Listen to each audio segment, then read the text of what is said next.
मोदी जी के भारत में प्रधानमंत्री बनने के बाद मेक इन इंडिया कंसेप्ट के अंतर्गत नए नए आयामों के अंदर भारत के नौजवानों को काम करने का मौका मिला है। केपी शर्मा ओली जी, शेर बहादुर देबुआ जी, क्या कुछ सैकड़ों किलोमीटर भूमि के लिए भारत नेपाल के साथ अपने संबंधों को खंडित करेगा? 50 लाख नेपाली बहन और भाई भारत में काम कर रहे हैं। भारत की आर्मी के अंदर अगर कोई एक ब्रिगेड नेपाल के अंदर भी जैसे, और हमारे संबंध नेपाल के तंत्र के साथ बराबरी के रिश्ते हैं। हमारा बॉर्डर के मुद्दे और सीमावर्ती क्षेत्रों के ऊपर बांग्लादेश से भी गतिरोध रहा। मेरी आशा और अपेक्षा है नेपाली राजनीति के अंदर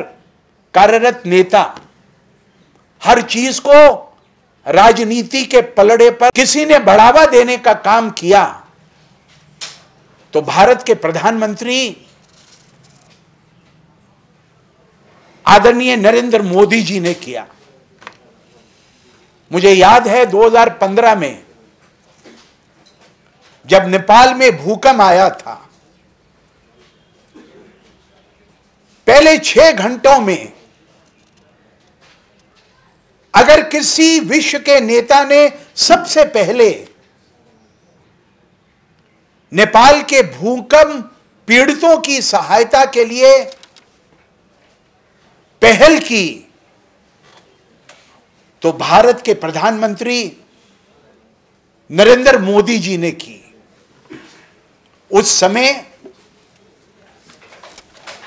मैत्री ऑपरेशन के अंतर्गत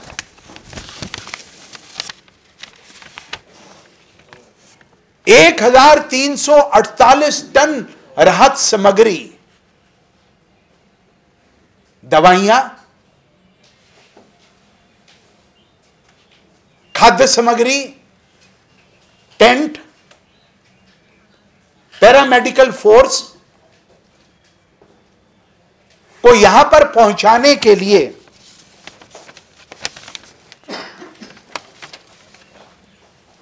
कम से कम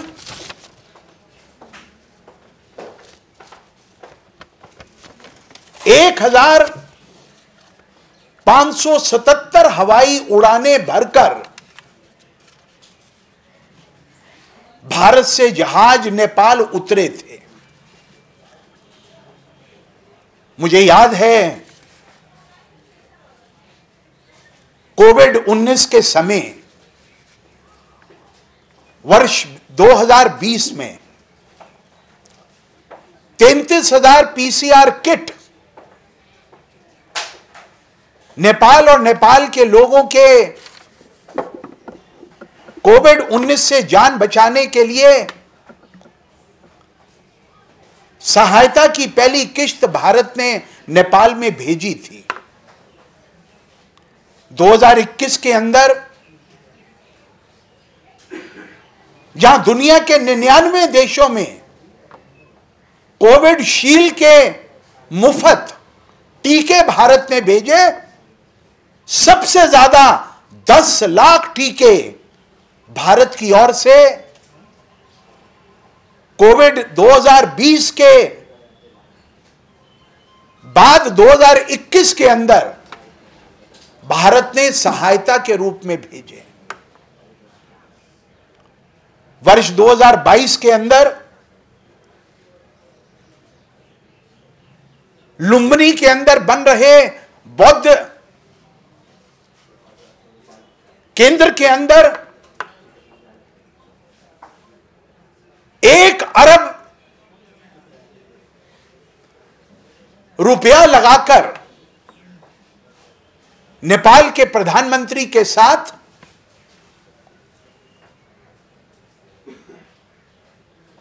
बौद्ध विहार का जो बड़ा एक सेंटर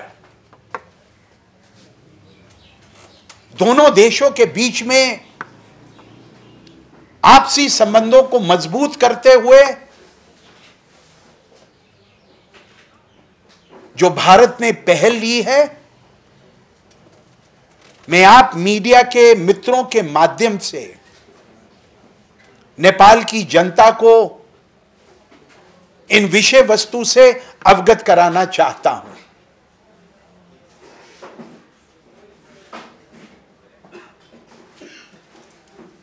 नेपाल की 2.96 करोड़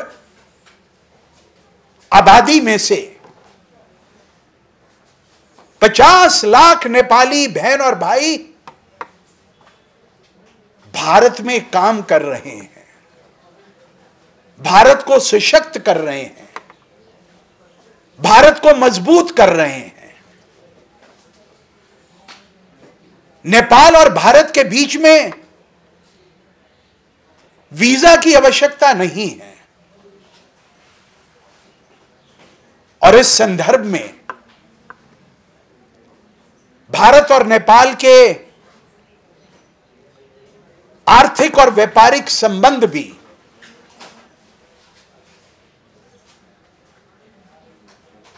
एक दूसरे देश के व्यापारिक संबंधों को प्रकट कर रहे हैं।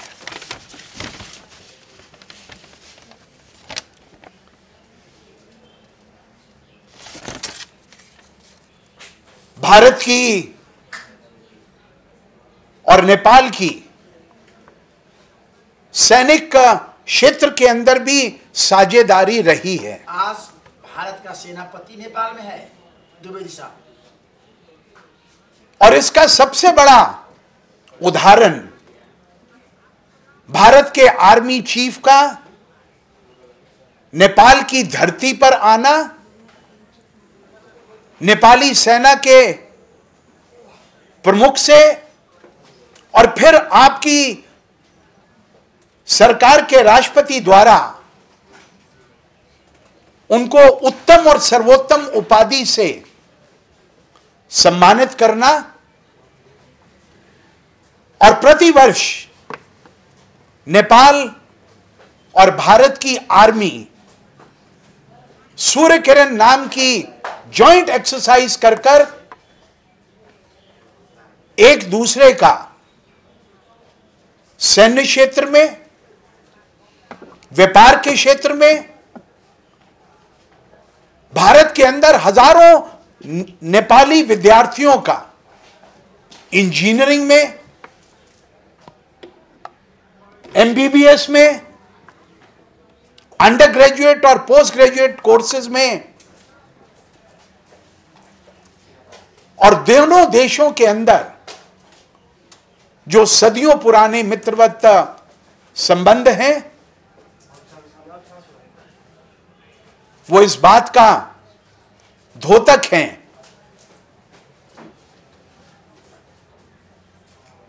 कि भारत और नेपाल के संबंध पॉजिटिव आधारशिला पर रखे हुए हैं। हमें आशा है people to people friendship Bharat और नेपाल के संबंधों की आधारशिला है। जब भी कोई नेपाली मित्र, भाई या बहन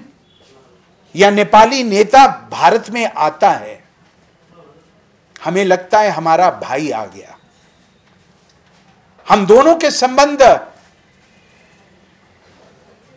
कोई बड़े और छोटे भाई के नहीं है। हम और हमारे संबंध नेपाल के तंत्र के साथ बराबरी के रिश्ते हैं। अक्सर भारत पर आरोप लगाया जाता है भारत नेपाल के आंतरिक संबंधों में हस्तक्षेप करता है। यह तथ्य ठीक नहीं है। अगर नेपाल के भाई और बहन हमसे आकर दिल्ली में वार्तालाप करते हैं, अपनी परिस्थितियां हमसे साझा करते हैं, हमें सुनने का भी अधिकार है, हमें उनको मजबूत करने का भी अधिकार है, लेकिन निर्णय नेपाल के तंत्र को, नेपाल की सरकार को और नेपाल की जनता को लेने हैं। अगर नेपाल सशक्त रहेगा, अगर नेपाल मजबूत रहेगा, तो भारत भी अपने आप को मजबूत समझेगा। मैं दुनिया के 94 देशों का दौरा कर चुका हूं। अगर मैं भारतीयों को बहुत बड़ी संख्या में दुनिया के अनेक देशों में काम करते देखता हूं, तो मैं नेपाली बहनों और भाइयों को भी विदेशों में काम करते हुए, मेहनत करते हुए, नेपाल की अर्थव्यवस्था के लिए अपना जीवन यापन करते हुए, चाहे शिक्षा के क्षेत्र में हो, रोजगार के क्षेत्र में हो या सांस्कृतिक क्षेत्र में हो, उनसे भी मैं रूबरू होता रहा हूं।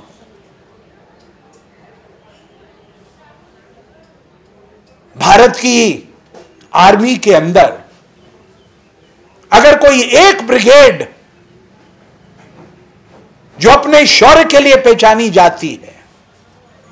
वो है घोरका ब्रिगेड, जिसके अंदर नेपाल के नौजवानों को सैनिक के रूप में, ऑफिसर्स के रूप में, भारतीय नौजवानों के साथ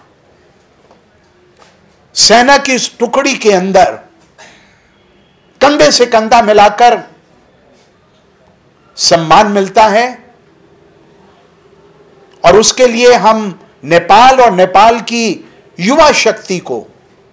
प्रणाम करते हैं। हमारी आशा है नेपाल में शिक्षा के क्षेत्र में प्रचार और प्रसार हो, नेपाल में और अधिक इंडस्ट्रीज लगे, नेपाल के अंदर भी जैसे मोदी जी के भारत में प्रधानमंत्री बनने के बाद मेक इन इंडिया कंसेप्ट के अंतर्गत नए नए आयामों के अंदर भारत के नौजवानों को काम करने का, बिजनेस करने का, इनोवेशंस करने का, इन्वेंशंस करने का मौका मिला है। उसी प्रकार से नेपाल सेंट्रिक, नेपाल की डेवलपमेंट के लिए हम भारत के लोग किसी भी रूप में आपका सहयोग कर सकें, तो हम अपने आप को ब्लेस्ड भी मानेंगे और ऑनर्ड भी मानेंगे। इसलिए भारत और नेपाल के राजनीतिक संबंध, डिप्लोमेटिक संबंध, डिफेंस और मिलिट्री के क्षेत्र के संबंध, एजुकेशन और हायर एजुकेशन के संबंध, साइंटिफिक टेक्नोलॉजिकल एडवांसमेंट के संबंध, अगर इनके अंदर अधिक से अधिक वार्तालाप होगा, तो मुझे लगता है करंट टाइम्स के अंदर जितनी बातचीत होगी, उतनी ज्यादा क्लैरिटी, उतना ज्यादा सहयोग दोनों ओर से नेपाल की जनता को और भारत की जनता को एकजुट होकर एक दूसरे के सहयोगी और पूरक बनकर दोनों देशों का लाभ होगा, ऐसा मेरा मानना है। यह मेरा सौभाग्य रहा है। मुझे नेपाल के अनेक प्रधानमंत्रियों से मिलने का मौका मिला है। केपी शर्मा ओली जी, शेर बहादुर देबुआ जी, माधव नेपाल जी, आपके राष्ट्रपति, वर्तमान राष्ट्रपति जी, पूर्व राष्ट्रपति जी, अनेक नेपाली नेताओं से मिलने के बाद मुझे ऐसा लगता है मैं अपने बुद्धिजीवी, काम करने वाले, सशक्त Nepali seniors, intellectually inclined Nepal की जनता के लिए स्वयं प्रेरित राजनीतिक सहयोगियों से मिल रहा हूं। मैं इन्हीं शब्दों के साथ अपनी वाणी को विराम देता हूं और ये दोबारा कहता हूं, आज के संदर्भ में नेपाल के भले के लिए, नेपाल के विकास के लिए, नेपाल की बढ़ोतरी के लिए जो वर्तमान अलायंस नेपाली कांग्रेस पार्टी और यूएमएलए का ओली जी और शेर बहादुर देबुआ जी के नेतृत्व में चल रहा है, ये वैश्विक शांति के लिए, आर्थिक समृद्धि के लिए और नौजवान पीढ़ी को सशक्त करने के लिए करंट टाइम्स के अंदर बेस्ट कॉम्बिनेशन है। हम उसका समर्थन करते हैं और भारत की ओर से, भारत का एक स्वयंसेवक होने के नाते मैं आप सबको प्रणाम करता हूं। देखिए, वर्तमान गत कुछ वर्षों के अंदर राजनीतिक कारणों से चलते हुए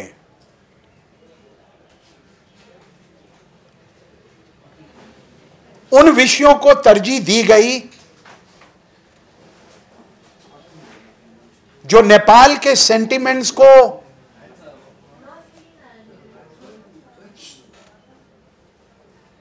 भारत के विपरीत खड़ा कर सके।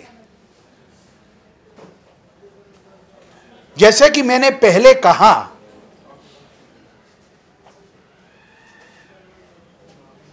वर्तमान वर्ष में भारत सरकार ने नेपाल का आर्थिक सहयोग करने के लिए अपने एनुअल बजट के अंदर 700 करोड़ रुपए की सहायता की धनराशि नेपाल के विकास के लिए लगाई। प्रधानमंत्री नरेंद्र मोदी जी ने पिछले अपने 10 साल के कार्यकाल में एक बार नहीं, 2 बार नहीं, 3 बार नहीं, 4 बार और 5 बार नेपाल का दौरा किया।